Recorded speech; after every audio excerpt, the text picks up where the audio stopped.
What if the month you were born already programmed how much pain you can actually endure?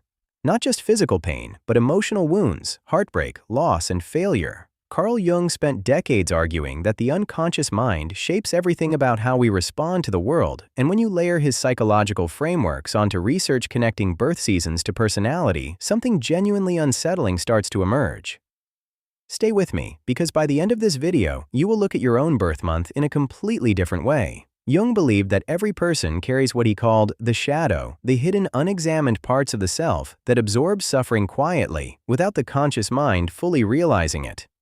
The way you process pain is not random. It is deeply tied to the psychological temperament you were born into, shaped by the season that surrounded your earliest development inside the womb. That is where this gets fascinating. Let us start with January and February. People born in these coldest, darkest months of the year carry something remarkable. A study examining roughly 300 high-achieving individuals found that those born in January and February show unusually strong creative and unconventional thinking patterns. From a Jungian perspective, this makes profound sense. Jung said that suffering and creativity are born from the same psychological depth. People who arrive in winter are immediately confronted by scarcity and stillness. Their developing psyche learns early that transformation is possible even in darkness. When pain arrives in their adult lives, they do not just feel it, they transmute it. They build something from it. Their pain tolerance is arguably the highest, not because they feel less, but because they have an almost unconscious drive to extract meaning from suffering. March, April, and May, babies carry what researchers identify as hyperthymia, a genuine neurological leaning toward optimism. Jung would connect this directly to what he called the persona, the outer mask we wear. Spring people wear a bright, hopeful persona so naturally that even their pain gets filtered through a hopeful lens. Yes, May-born individuals show slightly higher susceptibility to depression, but here's the twist that Jung would appreciate deeply. They are also statistically more likely to find silver linings in genuinely terrible situations. Their relationship with pain is paradoxical. They feel it deeply, but they genuinely believe it will pass. That belief becomes a self-fulfilling psychological shield. Now consider the summer babies, born between June and August. Research points to a tendency toward emotional volatility, rapid mood shifts that climb and fall without obvious external cause. Through a Jungian lens, these individuals have a very active emotional unconscious. Their pain is not quiet or contained. It surges to the surface quickly, which actually means something important. They process suffering faster. When someone born in summer gets hurt, they cry, they rage, they express it, and then they move forward. Jung respected this. He warned that repressed pain does far more long-term damage than pain that is expressed. Summer people are natural emotional processors, even when it looks messy from the outside. Autumn people, those born in September, October, and November, carry a striking profile.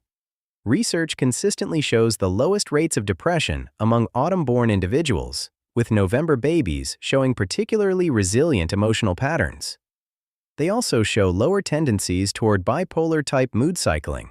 But Jung would flag something important here. Autumn individuals carry a hidden irritability, a low-grade emotional friction that rarely explodes but simmers quietly. Their pain tolerance looks incredibly high on the surface. They are steady, composed, seemingly unshakable. But Jungian psychology would warn that their shadow accumulates silently. Autumn people handle pain well until they suddenly do not. Their deepest wound is not feeling it in the moment. It is the pain they forget to process. December and January, winter babies occupy a psychologically complex space. Research links winter birth with higher tendencies toward mood disorders, including depression and, in some cases, bipolar patterns. This sounds harsh, and it is important to sit with it honestly. But Jung would point to something deeper. He believed that the people most intimately acquainted with psychological darkness develop the strongest capacity for what he called individuation, the journey toward wholeness. Winter-born people often develop extraordinary inner depth. They become old souls early. Their relationship with pain becomes almost philosophical. They do not just endure suffering, they study it. They understand it from the inside in a way that transforms them. Here's what ties all of this together from a truly Jungian standpoint. Jung argued that we do not get to choose our psychological architecture. Our temperament is given to us before we have any say in the matter. The season during which your mother carried you influenced her hormonal environment, her vitamin exposure, her emotional state, all of which quietly sculpted the neural patterns you would rely on for the rest of your life. This is not destiny, and it is not an excuse. It is a starting point.